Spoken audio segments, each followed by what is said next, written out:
Viva Voz, com Vera Magalhães.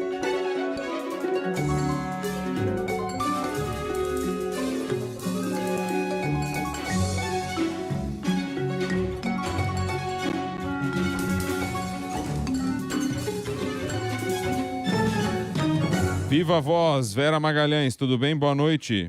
Oi, Bocardi, boa noite. Boa noite, Carol. Boa noite a todo mundo que nos ouve e nos assiste. Oi, Vera. Começar falando dos economistas aí que ajudaram a formular o Plano Real, que anunciaram apoio ao Lula. Exato, isso aí foi algo importante, Bocardi, porque ajuda a tirar aquela desconfiança que existe entre os próprios economistas, entre o mercado financeiro, entre empresários do setor produtivo, tanto industrial, quanto comercial, quanto do agronegócio, de que o PT, se voltar ao poder, vai promover algum cavalo de pau na economia. Então, esses economistas, capitaneados pelo Armínio Fraga, pelo Pércio Arida, pelo próprio Pedro Malan, o Edmar Baixa, o André Lara Rezende, que já tinha feito esse movimento antes, fizeram uma nota sucinta, algo sem nenhum espalhafato, nem muito entusiasmo, mas indicando que vão votar no Lula em defesa da democracia. Eu conversei mais cedo com o Armínio Fraga, que também deu uma entrevista para Miriam Leitão, e comigo ele falou muito na linha do que ele disse a Miriam, que eles enxergam risco à continuidade democrática na permanência do presidente Jair Bolsonaro e a sua condução a um novo mandato com a conformação que o Congresso Nacional adquiriu nas urnas no último domingo.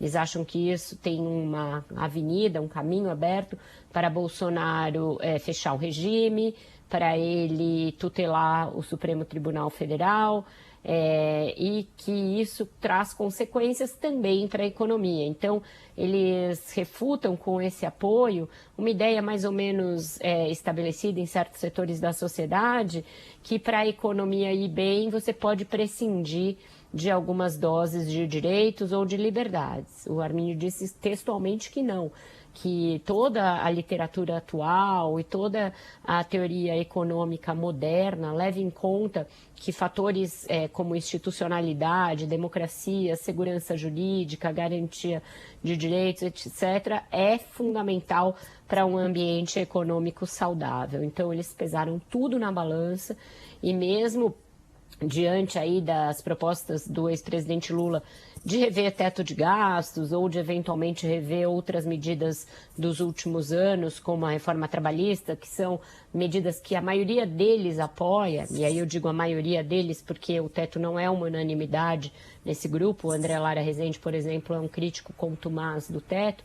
Ainda assim, mesmo com a possibilidade de revisão de algumas dessas políticas, eles dizem que o apoio tem que ser ao Lula. O Armínio também diz o seguinte, que hoje em dia os economistas liberais mais arrojados e mais arejados entendem que a solidariedade é um fator econômico importante, que então quando você tem uma sociedade muito desigual, a economia tende a acompanhar isso e investir em políticas que mitiguem essa desigualdade. Isso é uma coisa nova para economistas de corte liberal. Nos anos 90, quando esse pessoal formulou o Real e quando eles estiveram no poder e quando havia o tal consenso de Washington e eles eram chamados de neoliberais pela esquerda, essa discussão de desigualdade era uma coisa muito controversa, né? Eles diziam que desigualdade não era um fator a ser analisado, que você tinha de garantir era uma economia ortodoxa dentro dos parâmetros e que aí os indicadores sociais melhorariam meio que por osmose. Hoje em dia eles não pensam mais assim, eles acham que a desigualdade é um fator sim a ser atacado com medidas e que, portanto, já não estão mais tão distantes de uma certa corrente mais desenvolvimentista que sempre esteve ao lado do PT. Inclusive, esse grupo, o grupo que formulou o Real, já está em contato com alguns dos formuladores econômicos do Lula. Isso também acho importante a gente trazer de informação aqui. Não significa que eles vão atuar no governo, não significa nem que as suas medidas vão ser aceitas pelo programa do Lula, porque também está tendo uma divisão interna lá de quanto se deve ceder em termos programáticos. Mas essa aproximação ajuda a desfazer um temor que existe nos meios econômicos em relação à vitória do Lula. Foi, portanto, um ganho para ele. O Bolsonaro certamente sentiu esse baque, porque ele foi às suas redes sociais, se manifestou a respeito, fez uma brincadeira lá com um dos filmes dos Vingadores, dos Avengers, em que o Loki, que é o irmão do Thor, fala lá que ele tem um exército com ele, e aí o Homem de Ferro fala, e eu tenho o Hulk, e aí o Hulk sozinho ganha do exército inteiro, como se o Paulo Guedes fosse esse Hulk, só se esquecendo que o Mark Ruffalo, o ator que faz o Hulk, como bem lembrou a Marcela Lorenzetto mais cedo, ele é apoiador do Lula. Não, aí virou piada, né? Eu já vi gente retuitando e dizendo, mas é fã ou hater? Não estamos entendendo, né? Exato. Vera, e aí falando de uma outra escorregada do presidente Jair Bolsonaro, carregada de preconceito essa fala dele sobre o Nordeste, né? Dizendo que o Lula ganhou nos estados do Nordeste porque são os estados onde tem mais alta taxa de analfabetismo. Enfim, não dá para generalizar. É verdade que os estados do Nordeste têm taxas mais altas de analfabetismo, mas isso não quer dizer... Tem uma visão preconceituosa de que o voto, mesmo de quem é analfabeto, não tem uma inteligência por trás. É lógico que o eleitor vota com inteligência, né? Ele vota em quem ele percebe que vai trazer mais vantagens para ele, seja ele analfabeto, com baixa escolaridade, com ensino superior, enfim. Tem uma inteligência por trás do voto do eleitor e a gente não pode subestimar isso, né? É claro, Carol, tem inteligência e tem uma análise dos governos locais e nacional, por trás do voto de todo o Brasil, né? Do Nordeste, do Sul, do Sudeste. Então, se esses estados estão elegendo sucessivamente governos de esquerda e o Bolsonaro atribui a isso a permanência de indicadores negativos, como analfabetismo, e ele fala de vários outros, ele está querendo dizer que a culpa é desses partidos como se este voto estivesse errado.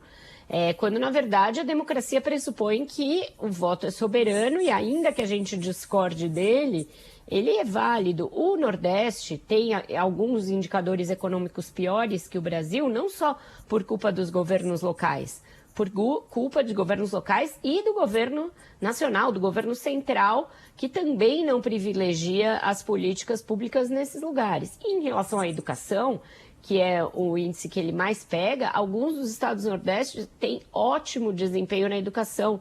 Pernambuco tem um ótimo desempenho em educação, o Piauí tem um ótimo desempenho em educação, em provas. Teresina, a capital do Piauí, tem melhoras aí sucessivas em medições educacionais. E o Ceará é um case conhecido de sucesso na educação. Então, é uma fala eivada de preconceito, porque diz, como você bem notou, que nordestino não sabe votar, a rigor é isso que ele está querendo dizer, e também de desconhecimento das realidades específicas de cada um desses lugares, se esquecendo de que ele governa essa região.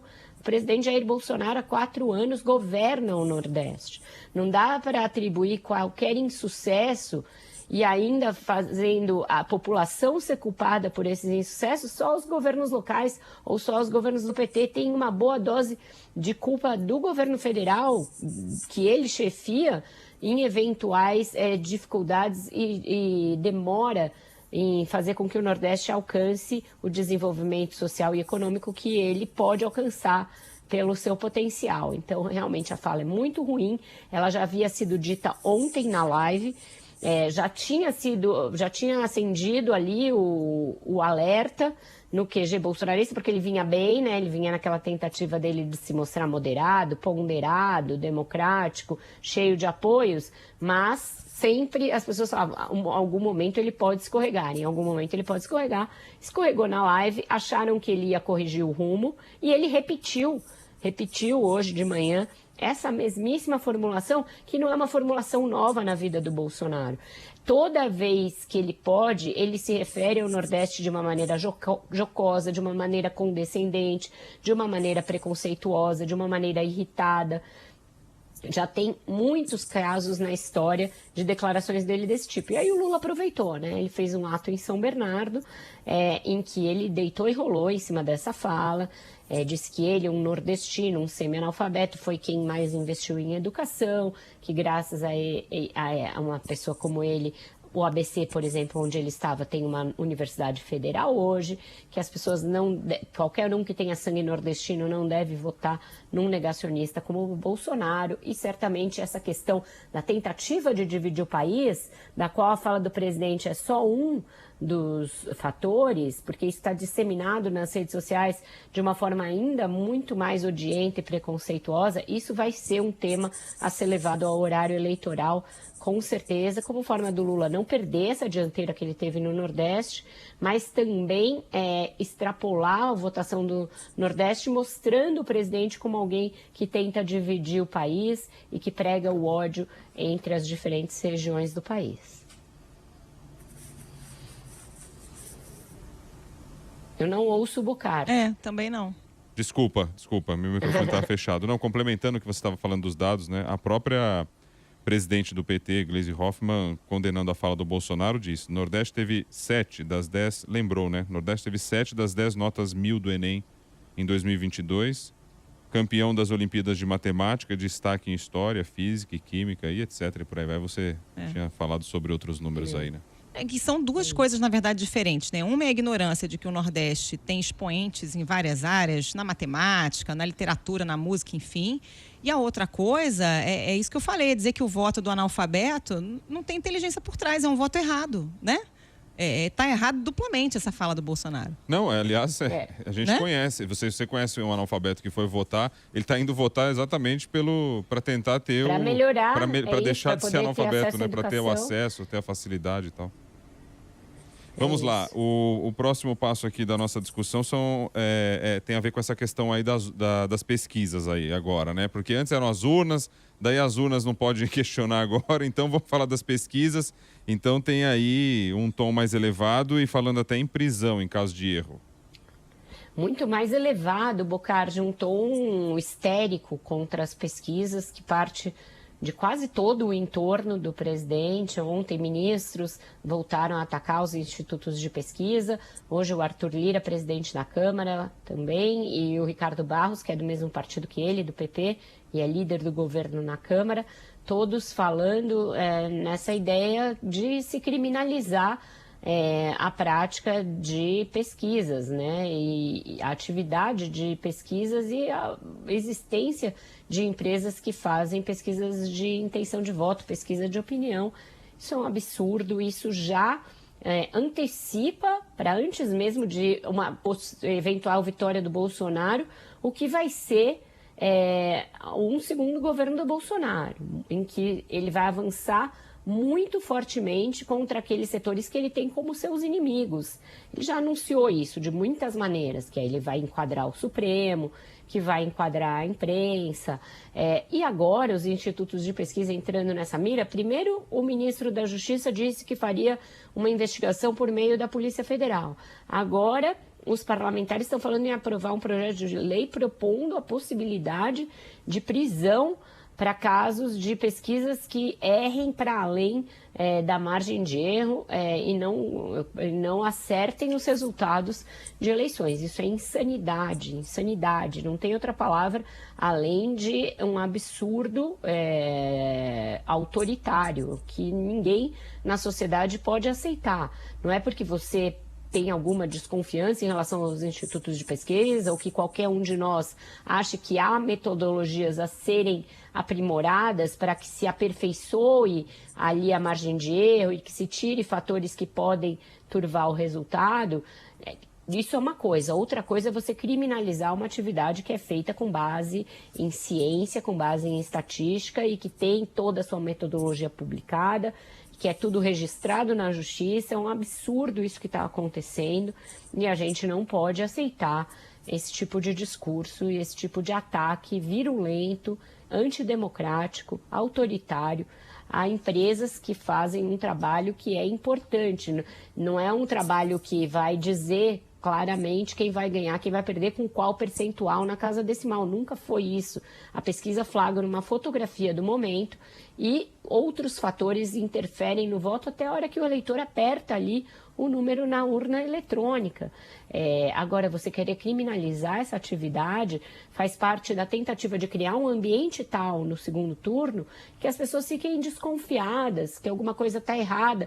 E aí, a gente volta para o início da sua pergunta, Bocar, já deixaram as urnas eletrônicas em paz. Por enquanto, né? Porque toda essa falação contra as pesquisas já é uma maneira de criar um ambiente para questionar a urna eletrônica se o resultado não for aquele que se quer. Mas ela só funciona no primeiro turno, não funciona no segundo, se o resultado não for o que você quer? Mas tem um monte de teoria conspiratória correndo sobre as urnas, que não estão sendo vocalizadas pelo Bolsonaro e o seu entorno ainda. Mas vão ser depois da eleição. Assim, como é que pode tanto bolsonarista ter ganhado as eleições e o presidente não? Você ouve isso direto, você vê isso nos grupos de WhatsApp, você vê nas redes sociais, fazendo contas malucas de que pessoas foram eleitas em estados diferentes, então o Bolsonaro teria que ganhar, como se tivesse voto vinculado no Brasil. Então, tudo isso vai explodir depois da eleição. Tanto é que o presidente disse em 2018, quando ele ganhou, que foi fraudado, e que, na verdade, ele tinha ganhado no primeiro turno, mas ele só fez isso depois de ganhar no segundo. Caso ele ganhe ou caso ele perca, essa revisão histórica do que aconteceu nas urnas eletrônicas será feita, ela já está contratada. Ela só não foi feita agora, porque ele saiu das urnas melhor do que imaginava, seus aliados foram eleitos, ele precisa desses aliados para disputar o segundo turno. Se o resultado lhe for adverso no segundo turno, podemos esperar que a contestação das urnas eletrônicas vai voltar em todo o seu esplendor. Tanto que as Forças Armadas não se manifestaram até agora. Só se manifestou o TCU, se manifestou o TSE, e o Bolsonaro falou, depois eu estou aguardando o parecer das Forças Armadas sobre as urnas. Se esse parecer vier só depois da eleição, a gente não sabe o que pode vir, né? Não, ele falou na live, né, que tinha visto problemas na apuração. Não falou exatamente o que era, mas que tinha visto um padrão parecido com aquele de 2018. É sempre de 2014, né? É sempre assim. A gente sabe que alguns estados entram primeiro, depois acaba virando, enfim. É sempre assim na apuração, mas aí ele viu um padrão, uma coisa esquisita, já plantou. Tem vídeos desse padrão circulando, eles ficam circulando, vai mostrando o aplicativo e a atualização, isso já está circulando por aí nas deep webs da vida. Não, mas e é um negócio assim que se retroalimenta, né? Porque, por exemplo, o ministro das Comunicações, Fábio Faria, publicou um vídeo pedindo que as pessoas não participem das pesquisas, né? Se a gente imagina que o eleitor do Bolsonaro não vai participar da pesquisa, a pesquisa vai sair enviesada, né? Óbvio, não vai conseguir captar o voto. E aí depois o próprio governo questiona a pesquisa que eles mesmos pediram que seus eleitores boicotassem. Quer dizer, é uma coisa de maluco, né?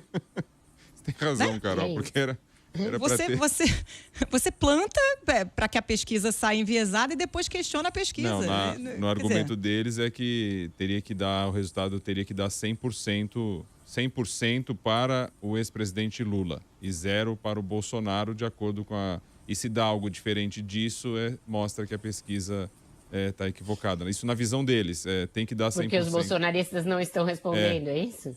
Foi isso que eles colocaram. Acham que além dos bolsonaristas não estarem respondendo, eles acham que todos obedecem a eles. Eu quero ter uma autoestima dessa.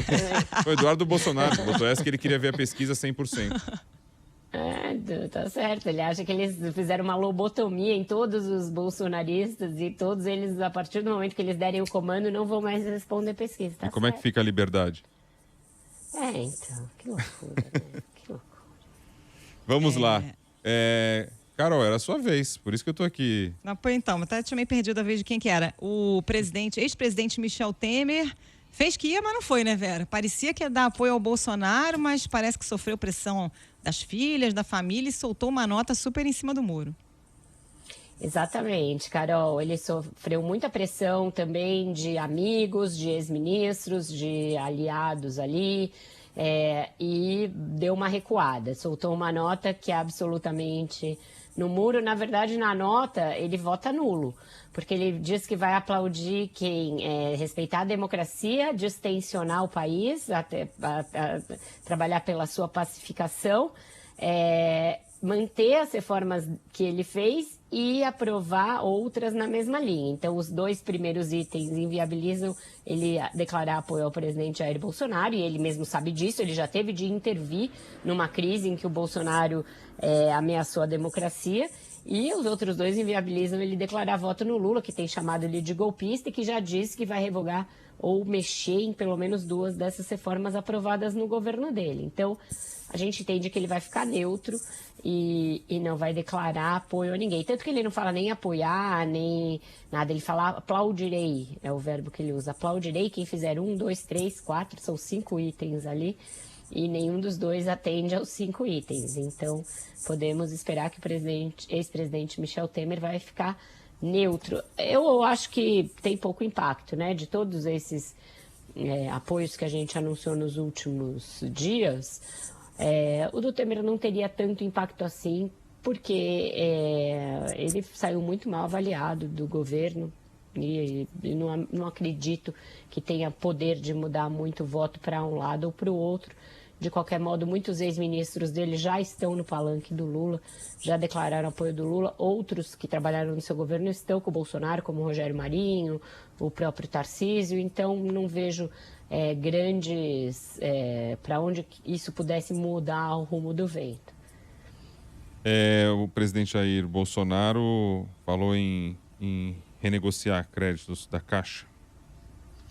Falou, ele está acelerando muito nesse uso da máquina de forma escancarada para vender promessas de campanha nesse segundo turno. Então, ele faz essa promessa aí usando a Caixa e copiando a proposta que era do Ciro de renegociação de dívidas e também que o Lula já copiou do Ciro, né, nesse sentido, e usando a Caixa como o balcão para fazer essa renegociação a esta altura do processo, ele ditando a política de um banco público. Eu fico imaginando onde está qualquer tipo de política liberal que o ministro Paulo Guedes um dia tenha defendido, quando o presidente da República todo dia fica falando o que vai fazer e acontecer nos bancos públicos, nas empresas, né? Pressionando o board de empresas como a Petrobras. Agora, de novo, uma pressão forte sobre a diretoria da Petrobras para que não haja novos reajustes de combustíveis. Então, é um presidente que usa a máquina como eu nunca vi nenhum outro usar, sem nenhuma cerimônia, para se reeleger.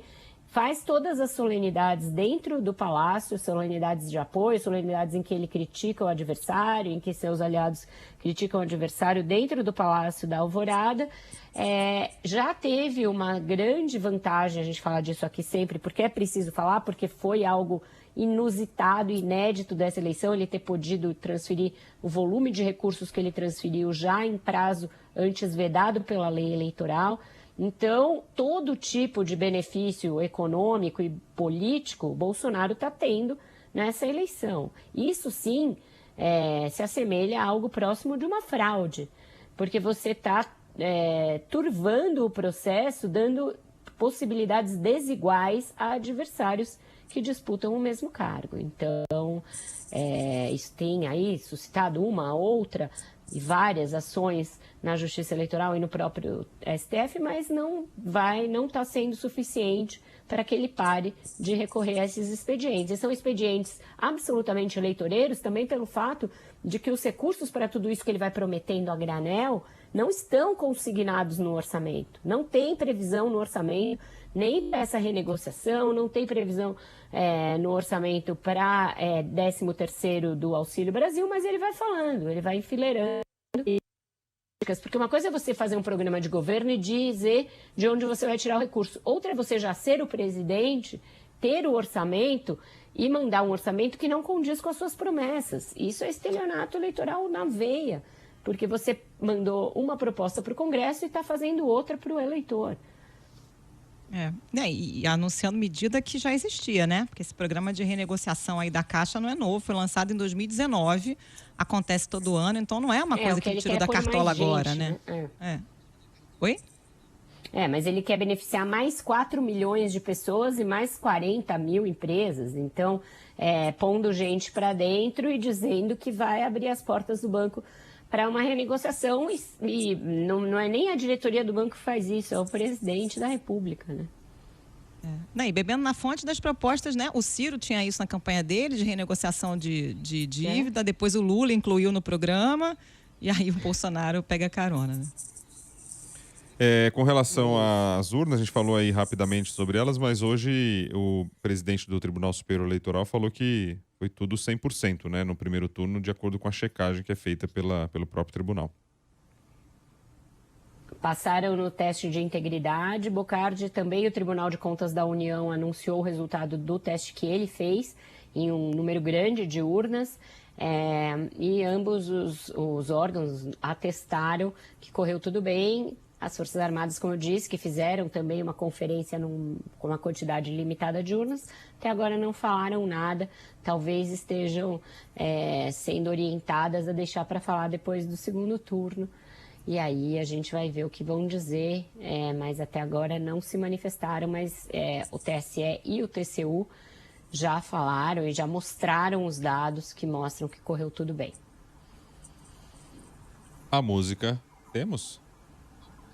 Acho que não temos. A gente tem, eu não escolhi hoje. Não, você tá vendo? Você não mandou e a gente tá mal acostumado, viu? Mal acostumado é a música. Você me deixou mal acostumado. Olha lá, temos música. Com direito ao karaokê, melhor impossível. Vera Magalhães, valeu. Maravilhoso. Adorei. Ficou até vermelho, Rodrigo Bocardi, depois de soltar o gogó. Poderia ter pensado na música aqui, não soltei. Não pensei na música. Poxa. Eu também, eu acabei não fazendo isso, meia culpa, mas amanhã a gente compensa com o sextou bem bacana. O Matheus Luque agradece, nosso produtor, porque são 6h30 e agora é a hora do Repórter CBN. Beijo, Vera. A música que vai tocar é essa, do Repórter CBN, a música da informação. Tchau, Vera. Obrigado. Tchau.